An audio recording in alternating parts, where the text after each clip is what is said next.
Let's analyze his Googling technique. Editing. Editing. You won't find a single Editing. in the country. Editing. A two-click Google search. It's almost as if he had the whole thing planned out. Poorly. 1.7% of the population is born with intersex traits. That's from amnesty.org. I mean, yeah, I mean, I can just like keep. I can go to. That's from amnesty.org. I mean, it's from there's Wicked. Wait, that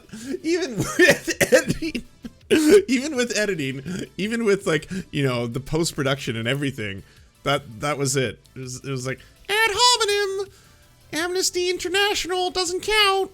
I got you.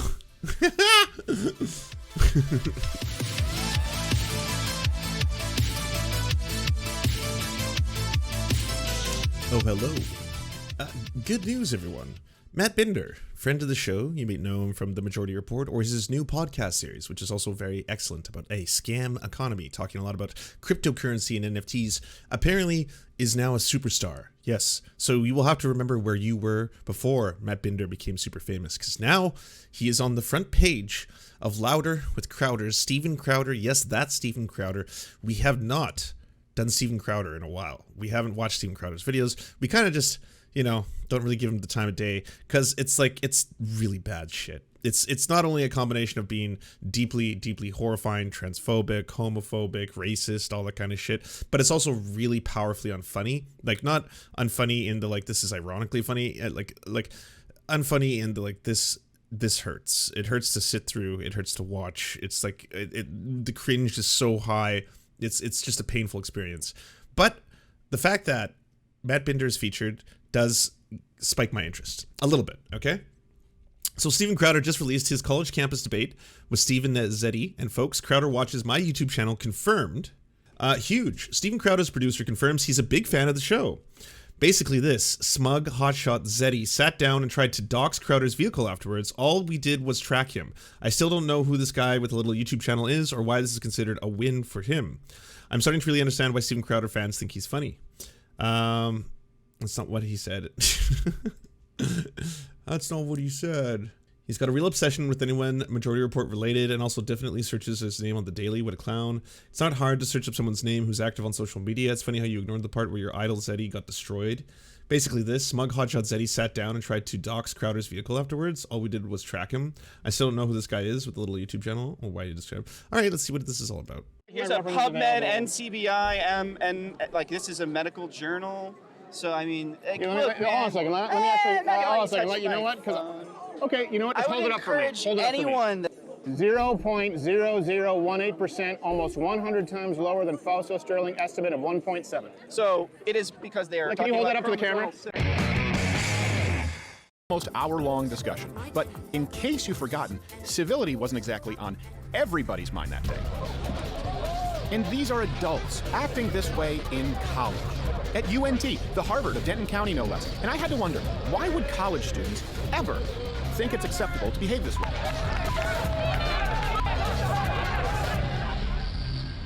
Enter one of their self-described mentors, Stephen Monticelli. All right, so it's okay. We're comfortable with our masculinity. The more you can move in, the better. All right, so we can actually. Oh, you got the mic on the desk. Oh, there you go. Here, I'll have it on you. Your name is Stephen? That's right, Stephen. Monticelli is a contributing writer at Rolling Stone and The Daily Beast, where he specializes in leftist talking points and attacking college students. He's even made an appearance on CNN's New Day. That's right. Also, this noted Inspector Gadget impressionist who cosplays as Indiana Jones enthusiast had clearly been waiting for Change My Mind to come to UNT, the Harvard of Denton County. You see what I mean by the cringe? It's just like, oh, it's unbearable. For quite some time, and he just couldn't hide his enthusiasm. All right, good. You spell PH or V? The V. Same way, very nice. Fewer letters means a cooler name. Last name? Monticelli, I'll spell it for you. Okay. Yeah, he's deeply unwatchable. Even to do analysis or critique or like to watch him ironically, it's so painful. Like, oh, give me Haas any day. Haas is so entertaining. He's so funny.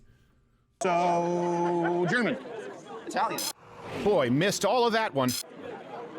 Missed it by that much. Just a little bit, but you know, both those countries have a certain history for a certain type of politics, but we're not here to talk about that today. Yeah, no, I know. I don't know how I got that one wrong. It's almost like Wilco gross. almost like I wasn't even trying. Oh, look, the sense of humor mobile. It's not stopping here. So, Steve, how do you prefer? Steven. By the way, I like this jacket. Can I? Thanks. Yeah, go for it. Is it a raincoat or is It's it just like a cotton jacket. It's been. Are you doing the like 1930s sound effects bit? Is that what's happening here? Is this the gotcha? Wow.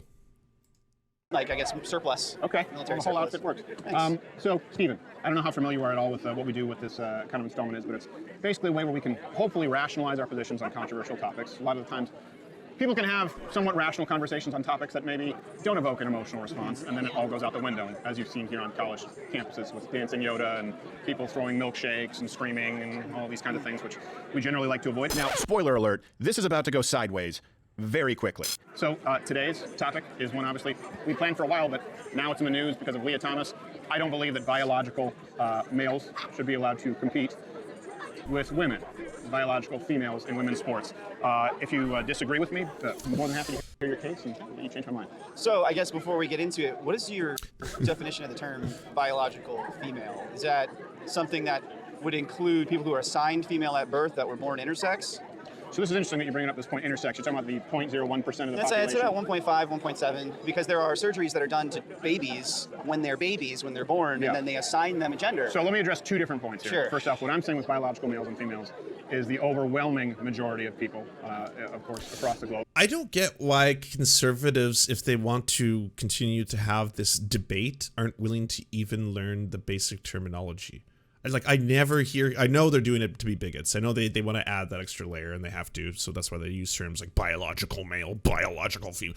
But like, if you can't say cis and trans, it's going to be very difficult for you to hold these kind of conversations. I mean, it seems like this is kind of like the rudimentary level that you would need to get over, is just learn a few basic terms if we're going to be discussing this. I understand that there's like an incredible complexity to this. It's well beyond my understanding once you get to certain categories, and there's things that I to this day I'm learning more about. But like, that should be the start, I would say. Since the beginning of time, who are born as a male, born as a female, you can go not only by chromosomes, but secondary sex So, like, if characteristics. there's are there hold on a 100 second. people here? Hold on, let me finish. And then I'll address your second point. Okay. Is that fair? Sure. Okay.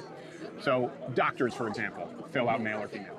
Now we're talking about sex, right? We're not talking about identified gender.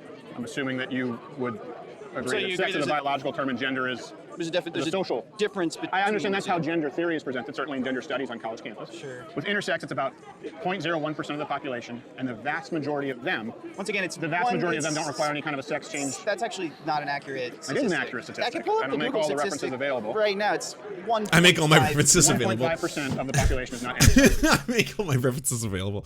Okay, let's see. What's the reference in this one? Oh. Well, they're born that And way. even then, a very small percentage of them are improperly assigned with a primary sex at birth. They usually have they're- primary sexual characteristics, okay? So primary sexual characteristics, and very few have to end up going with some kind of a sex change operation later in life. Would we because agree it's on often that? done when they're children or when they're babies. Right, or they're assigned male, female at birth. So, even- What's the point of That's what this? I'm trying to get at. Are you talking So what about I'm people dealing who are with, so if we separate that, intersex, okay? So let's say we Well, allow why should we? intersex. Yeah, like, okay, so in order for my bigoted theories to hold weight, I need to take them out of the equation. So can we just pretend that intersex people don't exist? We won't discuss them, and now we're going to talk about people who were assigned certain genders at birth. Okay, now we're doing good. I'm saying, let's say we allow intersex to compete in the division they choose. How do you prove that they're in? How do you even get to that question of are you? I guess he wasn't prepared for this answer, but that is unfortunately something they do, usually only to female presenting athletes. And yes, they do check the genitals of athletes. That we were talking about that the other day, how there was a very prominent black athlete who was questioned repeatedly about how high her hormone levels were. It was it was a cis woman. It was an intersex cis woman. And the really sad part about that story was that not only does she and other players routinely apparently get their genitals inspected to make sure that they aren't in fact men playing as women, and that seems to be the characterization the thing that they're going for, and it makes it very, very sad. I mean, it's a combination of both racism and sexism at the same time, and transphobia. It's a lot of intersectionality going on there. Caster Semenya, thank you. Are you asking then that there has to be a box that people have to tick that they were intersex? I'm confused by you presenting the argument here, because you asked me about intersex. Yeah. So what I'm trying to say is there are edge cases here that I don't think that your presentation actually encompasses. And I just furthermore, encompassed it. so if people I just encompassed it. Wow, Crowder really sucks at this, by the way. He's like, his biggest advantage is that, again, he goes on college campuses and does this routinely to kids and then edits the whole thing afterwards. That's it. I was really hoping that they were going to have their own feed, because like there's no way of knowing like how much of this has actually been cut down for all the gotcha. I just did. I proved it. I make all my sources available. It's someone who is born with both female and male sex characteristics. There you go. Now you got it. Yeah. So Yeah. And then you just there are check the box. surgeries that are done You to just check them. the box. But someone would have to ask them that. Yes. So are you proposing that people are asked that? What I'm saying is, if someone is intersex, let's allow that to be an exception. So how let's do say we that someone know with that that intersex is can the compete in case? any division they want to. How do we know They would that- have to declare if they're intersex. So you're And asking. it would be submitted. They would. That's interesting, because like the logic of people who directly, like the biological essentialists, or the people who directly correlate gender and sex organs, like that's just the way they see the world, like penis, man, woman, vagina kind of shit. That would actually apply there then. If someone was intersex, if someone had both male and female sex organs as they define it, right, then you would be in a situation in which they would have to play in any league, I guess. So it's kind of the same thing how like trans men are starting to dominate certain sports because they're being forced to compete with girls in high school level, and everyone is like, well, this is the logical conclusion to your way of thinking. You see what you've done here. Obviously be examined by a doctor, just as the women are in women's sports and men are in men's sports. Just as they have to submit to not only blood sampling for drug tests, hair follicle sampling, often nail scrapings, right? Until physicals are conducted in all sports to separate for what? Sex, right? To separate for weight, to separate for... When I was playing sports when I was a kid, no one ever inspected my genitals. Really? No. You never had to turn your head and cough? Well, that wasn't for doing sports. That's called a physical. That's a medical. What the fuck? I was like, where's Crowder going with this? What's the gotcha here? I was like, wait, that's not what, like, I'm in Canada. Maybe there's a different set. Like I in elementary school never had to present my genitals to anyone ever. That wasn't part of the experience. I don't think kids should have to do that either. I'm going to be pretty clear on that. I think that's a good policy that, you know, people who work at the school don't look at the genitals of the children or don't interact with them. Yeah. Okay, then. Thing that was separate from being able to do sports. Yeah, so you never had to do a full medical? I mean, So you must not have played sports at a high level, They because weren't really everyone concerned has to about- pass a medical. You do realize that at Division I sports you would have to pass a medical. You know why? so the medical. I played sports as a kid. I didn't have my genitals inspected. Is this an American thing? In Canada, like if you're going to get a physical, it's usually done by a doctor, not by like your gym teacher or your coach. I had to do that 2 to 3 times a year. A doctor is staring. Yeah, by a doctor. I had an SH rower. I was a super butch. We had all the girls with my bone. Gish gallop. I never had to do physical for sports, either in school or I played Little League. I didn't have an actual term or anything. Doctor only. I mean, if it is done, that's just, I don't know this. If it is done in American schools where you have non-medical professionals looking at the genitalia of children, oh my. Turn your head and cough doesn't happen until you're an adult. Well, yeah. The turn your head and cough part is also pretty strange. Like, I don't know where Crowder's going with this. He's like, what, you never had a prostate exam? And I was like, well, yeah, I've had a prostate exam by a medical professional in my 40s, sir. Would be a description of your genitals. Would that? It would include it. It would include a written description and a verbal description. Yes. Really? It's a medical examination. That's fucked up. Steven Crowder, stay away from the kids. Why do you want to look at kids' genitals? What the fuck is going on here? And yeah, would include the description of your vitals, Okay. of your health, Okay. of your health parameters. So I guess now that we've gone through that, what is? But we haven't gone through that. What is the reason that you're? We haven't gone through that. You haven't So answered if you're me. concerned, if you're less concerned about intersex people, then why are you so concerned about transgender people? Again, I was answering your question. You asked about Well, intersex. they both get surgery. Sometimes they both need hormone treatment. What's your position against? If you're okay with one, why are you not okay with the other? Well, here's exactly why. First off, you're taking an extreme example to make a point, misrepresenting those statistics. It's not 1.5% of the population. All right, Don't I'll just find a Google position it. in the country. So, unable to answer the question, I'm just going to say that you're misrepresenting. You can't bring it up, because when you bring it up, it kind of turns my whole worldview upside down and really destroys the arguments and the bigotry that I basically have turned into my living. So I would prefer if we just removed intersex people from this discussion, and I would like to do a little bit more biological essentialism. I would like to associate men strictly with the penis, okay, and women's with the vaginas, because that's what I was taught, okay? the PP, and the vag. It's fine. You won't find a single position in the country. According to experts, 1.7% of the population is born with intersex traits. Pause a second. Let's analyze his Googling technique.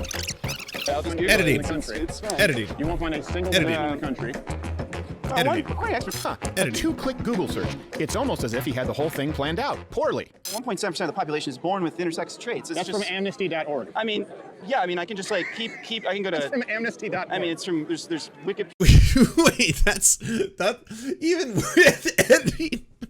even with editing, even with like, you know, the post-production and everything, that was it. It was like, ad hominem, Amnesty International doesn't count. I got you.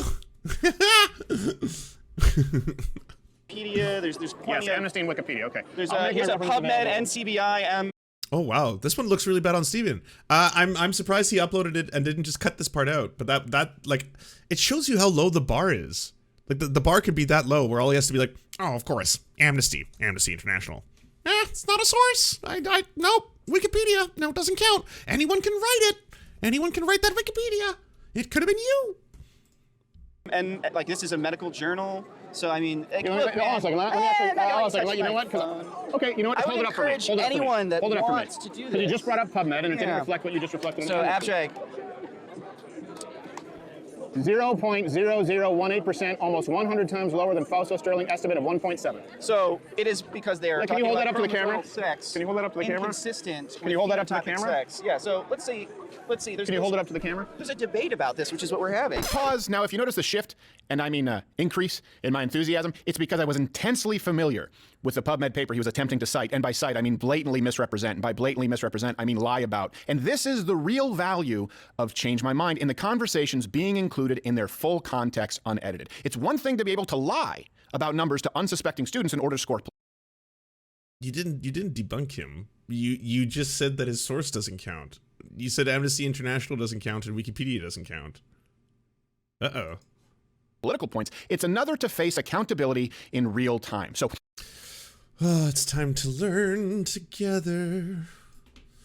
Intersex is an umbrella term that describes bodies that fall outside the strict male-female binary. There are lots of ways someone can be intersex. What does intersex mean? Intersex is a general term used for a variety of situations in which a person is born with reproductive or sexual anatomy that doesn't fit the boxes of female or male. Sometimes doctors do surgery on intersex babies and children to make their bodies fit binary ideas of male and female. Doctors always assign intersex babies a legal sex, male or female in most states, but just like with non-intersex people, that doesn't mean that's their gender identity they'll grow up to have. This brings up the question about whether or not it's okay to do medical procedures on children's bodies when it's not needed for their health. Being intersex is a naturally occurring variation in humans, and it isn't a medical problem. Therefore, medical interventions like surgeries or hormone therapy on children usually aren't medically necessary. Being intersex is more common than people realize. It's hard to know how many people are intersex, but estimates suggest that it is 1 in 2 in 100 people born in the US. So that would be between 1 to 2%.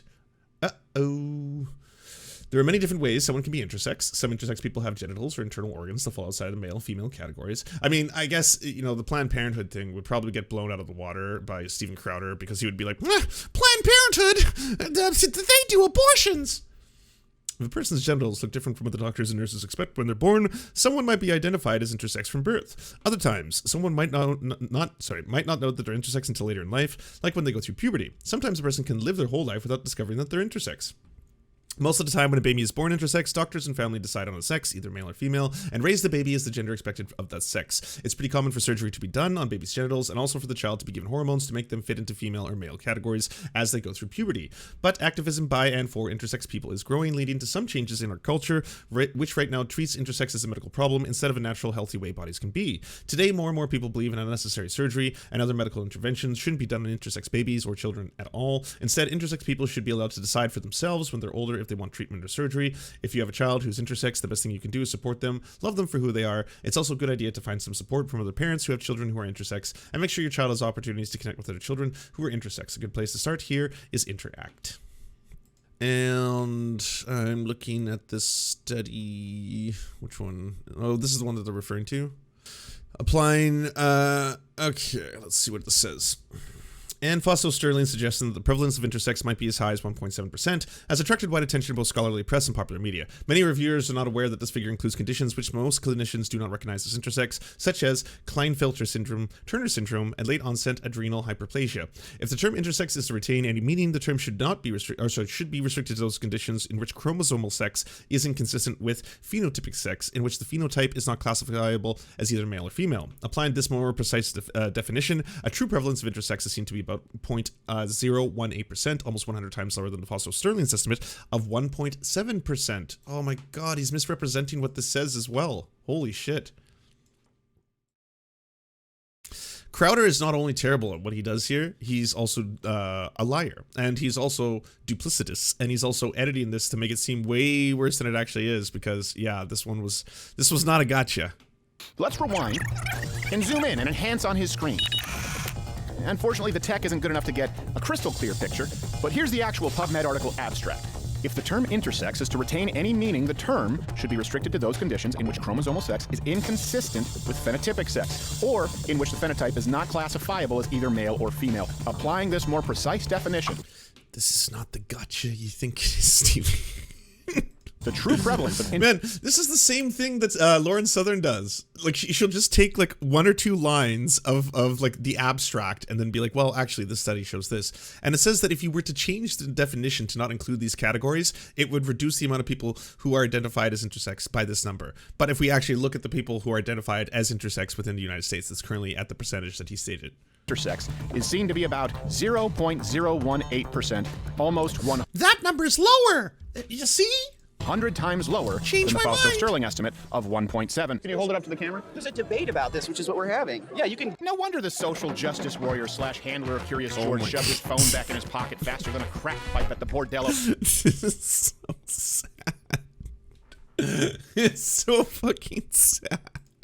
Or Biden. Yeah, you can Google. But you didn't present it as a debate. You can get different. Hold on a figures. second. Let me finish here, because you just brought up amnesty.org and Wikipedia. Sure. The only legitimate medical publication that you brought up said exactly what I said. What number did I give you? So, what number did I give so you? then let's like put it into What number numbers. did I give If you? there are 100 people here What or number did I 1,000 give you? people here, if there are 100 people here or there are 1,000 people here, there's still going to be at least one person.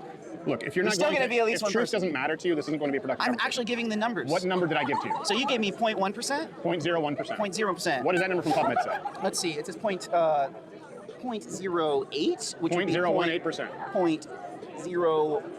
0.018%. Yeah, that's the number I gave you. So let's see what PubMed. So to this individual, I would have to say that you should have prepared, I guess, especially if you're going to bring up that statistic, because like you would have had to understand the way that language is worded, because what you're doing now is allowing Steven Crowder to find his little wedge. He's found his opening, and now he's found the juicy innards, and then he's like, oh yes, okay, fine, something that isn't as embarrassing as everything else I've been displaying so far.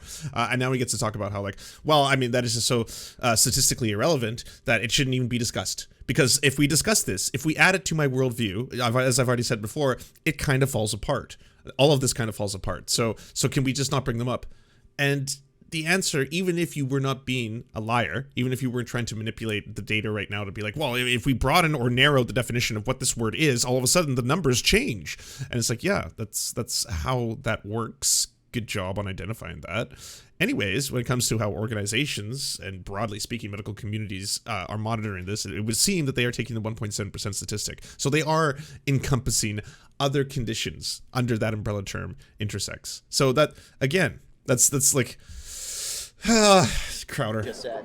That is PubMed. You just showed the PubMed. Yeah, I'm just going to pull Now up you're the going same back to box. amnesty.org. Yeah, it doesn't change the point. It doesn't change, like it doesn't invalidate that those people exist, because the very existence of those people kind of throws into the whole question the idea of biological essentialism and gender being a social construct that we shouldn't always correlate with people's sexual organs.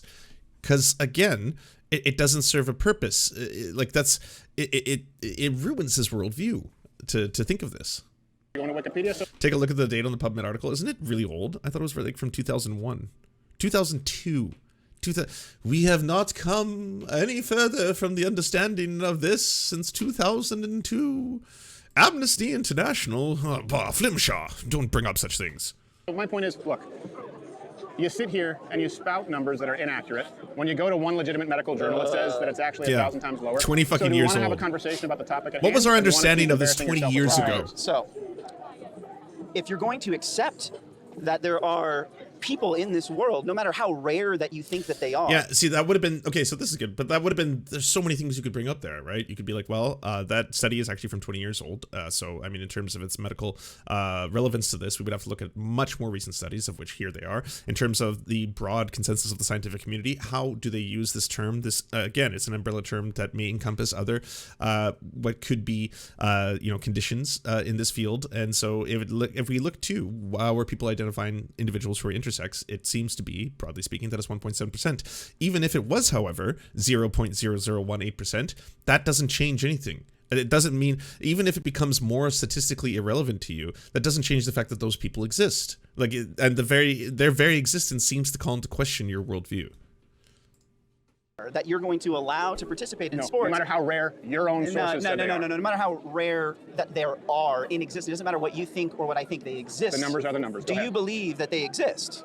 Of course I believe it. So 0.08% according to there are people. So there are people in this state, in this city, yes, who would fit that categorization, and just because there are a small number of them, you're going to just kind of disregard. And what number of them require some kind of sex change? What number of them require? Why is that so threatening to you? It's not threatening to me. Could be one, Stephen. Could be one person, and then that invalidates what you're talking about. You understand that. And again, if this is something that even at 0.018% or whatever you want to say, that's still over 1 million people in the United States. So yeah,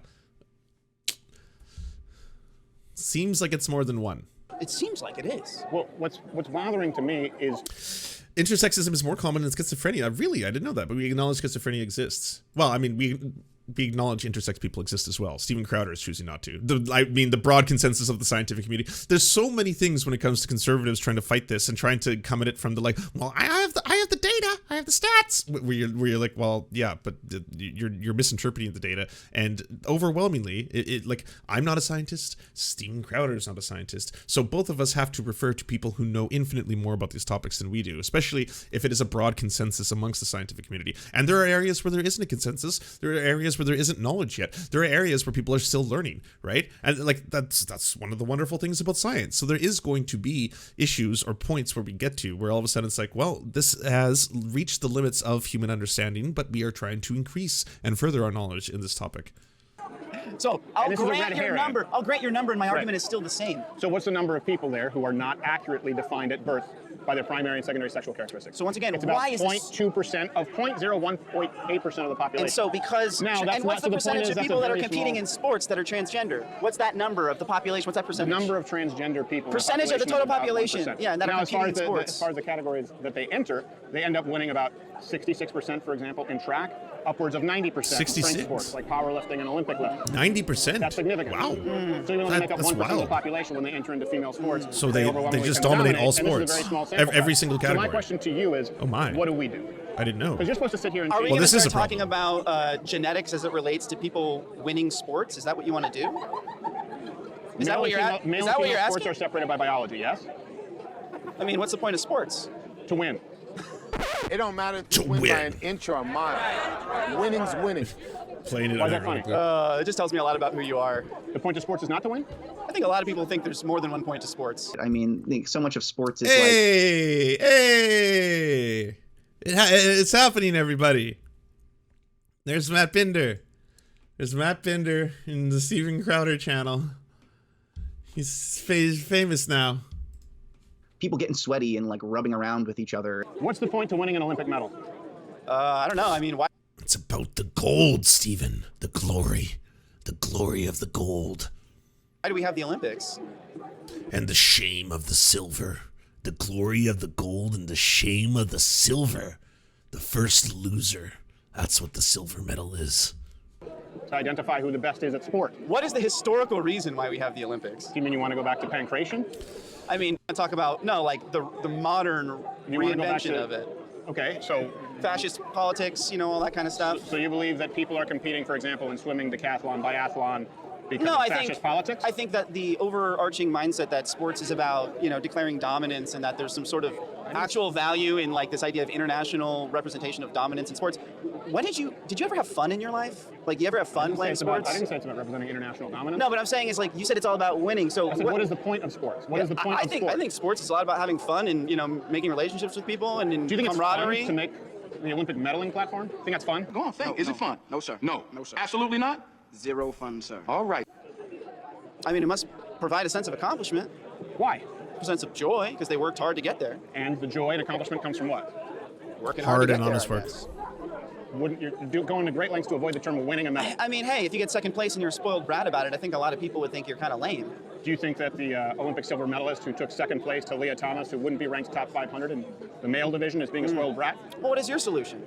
Would you want to create an entirely separate category for transgender people in sports? If you want to, we can. Otherwise, No, that's not what I want to. I'm asking what you want. Yeah, I think biological males should compete with biological males. No, but I'm I'm asking specifically about transgender and intersex people now. Where do you think they should compete in well, sports? let's separate transgender and intersex, because intersex people don't want to be lumped in with transgenders. I mean, who are you to speak for them? Are No, you I'm intersex? not letting them Are speak you for telling me them. something about yourself? I'm letting them speak for them, but I'm sure you'll find statistics that will prove you wrong and bolster what I'm discussing right now. Intersex sure. people. I'll be honest, this guy isn't great, mostly because like I feel he hasn't done an incredible amount of research into this topic. I mean, just by virtue of the fact that he's debating Steven Crowder on this, Steven Crowder is just basically debating himself and making himself look ridiculous, especially with all this like super cringe editing and all this kind of stuff. But one of the big reasons why this is like, you know, in the news right now is that podium photo. I think Leah Thomas's podium photo genuinely broke cis brains. Like even people who were liberals, are supposed to be liberals, are supposed to be allies at one point, are now like, oh, whoa, I had no idea, I was wrong, I'm aghast. Oh, I deeply care about women's sports, always have, especially women's swimming, especially at the NCAA division, and I know a lot about this. I'm an expert on this topic, so I just want to get out there and say this is a problem. We have to stop it immediately. I didn't know that things are happening in the way they are, and this is going to change us if we do not do something about it right away. This is, now again, when having this discussion or even this debate, I've tried to state that first and foremost, we should be separating the professional athletes and professional athlete competition from children, because I think part of sports, especially when you are a child or younger, is about inclusion, is about fitting in, is having a sense of community, and also it can be a gender affirming practice, which is why it can be very detrimental for children who are forced to not be able to play or have to play into the wrong sports and they're already experiencing gender dysphoria, all that kind of stuff. So that should be its own separate category of discussion, and I think everyone should be on a very decided page when it comes to that, and that is stay the fuck away from kids' genitals. Stay the ever-loving fuck away from kids' genitals. Stop, you weirdos, you fucking ghouls. Stay away from kids. That's pretty much where we should be on that. For people who posture all the time about fucking I hate pedophiles. I hate pedophiles the most. Fucking Lindsey Graham's like, oh, no one hates pedophiles as much as me. Heavens to Betsy. Well, every single one of you seems fine with these practices, including Steven Crowder just now, where they're going to be looking at kids' genitals specifically to find out whether or not this will correlate with their gender that they are assigned at birth. That it's just weird, it's fucked up, it's gross, and it needs to stop. Protect trans kids. Now, in terms of professional sports, I think that people still, when discussing this topic, haven't looked into the numbers, because like I when I was gonna do that segment on Jimmy Dore, I was like, okay, so there are clearly some categories in which trans women have won, and there are some categories in which trans women have won, and they are making this argument that they are winning everything, that there's an overwhelming amount of them who are winning in every possible category, whether it's powerlifting, whether it's running, whether it's swimming now. And this article just came out yesterday, and I thought it was really, really good. On the 17th of March, Leah Thomas became the first openly transgender athlete to win America's top trophy in university sports when she swam to victory in the women's 500-yard, 457-meter race. Miss Thomas, 22, won first place in the National Collegiate Athletic Association, also known as the NCAA, First Division Swimming Championship, her final competition as a college athlete. Amid her success, though, Miss Thomas has become a lightning rod into the debate about trans women in sports, as well as a target for much of the American right. Her right to compete in women's races is sometimes her gender itself has been attacked by sports stars, politicians, activists, her competitors, and even some of her teammates' parents, as well as protesters at the NCAA championship last week, who argued that her time living as a man gives her an unfair advantage. Florida's Republican Governor Ron DeSantis, who last year approved legislation banning trans women from high school and college women's sports, even signed a proclamation on Tuesday declaring 500-yard runner-up Emma Wyatt the rightful winner. Yet, in all this, there has been scant detail about Miss Thomas's performance actually compares to other women at her level. The Independent crunched the numbers and found little evidence that she poses any threat to women's sports. Now, the thing I want everyone to remember is I think when it comes to this discussion, conservatives, in large part, and now even liberal allies who have suddenly had their brains broken and they're very confused by this one incident, the goal of this is to other trans women. That deep down, that's the purpose of all of it. To state that trans women are in a different category than women, they don't really care about women's sports. They don't really care about women's competition. I would posit some of them don't even care about sports in general, right? About the idea of winning and winning fairly. Because, again, the logical conclusion to this line of thinking is that we now have an incident in which we have a trans male who is a athlete, who is a wrestler, who is winning and dominating his competition, and he has, I think, won the championship 2 years in a row. He's competing at a high school level, and because of that, because he's not allowed to compete with girls or teenage girls, he unfortunately is in a position where he's being forced to have to play in that league. Now, they don't talk about that a lot because obviously if they do, it's kind of like, well, it just puts my whole worldview into a skewed perspective about what we're trying to advocate for. Let's look at the stats. Miss Thomas began swimming at the age of 5 and came out to her family in the summer of 2018. She began to use her name, Leah Catherine Thomas, on the New Year's Day in 2020. In a way, it was sort of a rebirth. For the first time in my life, feeling fully connected to my name and living who I am. It was May 2019 when she began gender-affirming hormone replacement therapy, HRT, which involves taking supplements of estrogen or testosterone to bring a trans person's hormones in line with that of a cisgender or a non-transgender person. It's usually the first step in what's known as a medical transition, as opposed to social transitions such as changing how you dress, etc. Men and women typically have different hormone balances, although there's much variation within each sex. As we grow, those hormones cause our bodies to develop in different ways, which is why male athletes tend to perform at higher levels than female athletes. However, our bodies still retain the capacity to respond to new hormones in adulthood, so HRT causes radical changes to a person's secondary sex characteristics. For trans women, that means growing breasts, thinning body hair, changes to their emotions, shifting body fat into the hourglass shape, and most relevant to sports, drops in muscle mass and strength. Both the NCAA and the Olympics allow trans women to compete in women's events once they have been on HRT for a certain length of time, and as long as the tests show their testosterone is below certain levels. There are different rules for trans men because their pre-HRT performance is similar to cis women, and they tend to gain strength and muscle mass from HRT. Opponents of trans women's inclusion argue that these changes are not enough to erase the natural advantages of growing up with testosterone. The scientific evidence is mixed, and post-HRT trans women do not currently dominate professional sports. Ms. Thomas skipped the 2020-2021 swimming season, and so she has now been on HRT for nearly 3 years. According to Sports Illustrated, she lost strength and an inch of her height on HRT, making it impossible for her to match her performance. So how does she perform as a swimmer today? Thomas won her race, but she didn't break records. Let's first look at Ms. Thomas' record in the NCAA. While some of her fastest times have been in other competitions, there are easy results to access and compare against multiple years and athletes. All statistics in this article are for short course yards races, meaning they were done in the 25-yard pool. Ms. Thomas won the women's 500-yard freestyle race 4 minutes 33.24 seconds. She came 5th in the 200-yard race and with 1 minute 43 seconds and 40 milliseconds, and 8th in the 100-yard race with 48 seconds 40 milliseconds. These were impressive results, but they weren't record-breaking. Though the overall competition saw 27 all-time NCAA records broken, Miss Thomas's times were not amongst them. I want to repeat this for anyone who doesn't know, and yell it for the people in the back, okay? There were 27 records broken this year at the NCAA. None of them were broken by Leah Thomas. All the people who are posturing that they care about women's sports are not talking about this. How, again, there was a lot of records that were broken by cis women in their various fields. And again, if you love women's sports, if this is something that you care deeply and passionately about, and you really care about these competitions, I haven't heard a peep. Jimmy Dore, Steven Crowder, Destiny, all the people who are suddenly very, very concerned about this issue. A whopping 18 of those were broken by Kate Douglas of the University of Virginia, who now has the fastest time in U.S. college history in 50-yard freestyle, 100-yard butterfly stroke, and the 200-yard breaststroke. It's easy to see how dominant Kate Douglas has become in the sport swimming world. Many dominant swimmers have 3 titles and even 3 records in one meet, but no swimmer in the NCAA women's history has ever won 3 different strokes in a single meet that involve her breaststroke, let alone 3 records. Seems like Kate Douglas is dominating. Other records were broken by Catherine Burkhoff of North Carolina State University, Alex Walsh of UVA, as well as UVA's medley teams in several events. According to an independent search of women's records listed by the USA Swimming, the U.S. national governing body for sport, Miss Thomas's 500-yard time makes her the 15th fastest college swimmer, about 9 seconds behind Katie Ledecky's record in 2017. Her swimming times are on par with cis women.